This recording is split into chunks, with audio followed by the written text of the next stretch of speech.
महामनस्वी लक्ष्मण के ओजस्वी वचन सुनकर शोकमग्न माता कौसल्या रोते हुए श्रीराम से बोली, तुमने लक्ष्मण की बात सुनी, अब जो उचित लगे वही करो।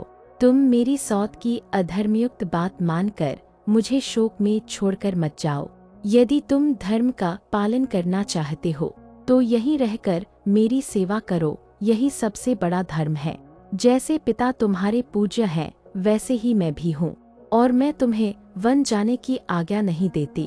अगर तुम मुझे छोड़कर जाओगे तो मैं उपवास करके प्राण त्याग दूंगी, और ऐसा होने पर तुम्हें ब्रह्महत्या के समान भयंकर पाप मिलेगा। माता कौसल्या के विलाप को सुनकर धर्मात्मा श्रीराम ने उनके चरणों में सिर झुकाकर कहा कि वह पिता की आज्ञा का उल्लंघन नहीं कर सकते, इसलिए उन्हें वन जाना ही होगा। उन्होंने कहा कि वह किसी नए धर्म का पालन नहीं कर रहे हैं, बल्कि उन्हीं धर्मात्मा पुरुषों के मार्ग पर चल रहे हैं जिन्होंने पहले भी पिता की आज्ञा का पालन किया है, जैसे कंडू मुनि, सगर के पुत्र और परशुराम। श्रीराम ने माता को समझाया कि पिता की आज्ञा का पालन करने वाला पुरुष कभी धर्म से भ्रष्ट नहीं होता।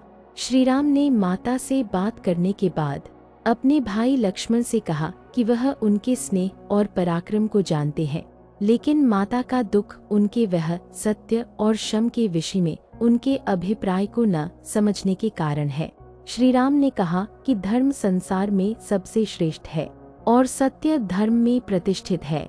उन्होंने समझाया कि जो धर्म का पालन करता है उसे पिता, माता या ब्राह्मण के वचन को कभी झूठा नहीं करना चाहिए। चूंकि कैकेयी ने पिता की आज्ञा से ही उन्हें वन जाने को कहा है, इसलिए वह राजा की आज्ञा का उल्लंघन नहीं कर सकते।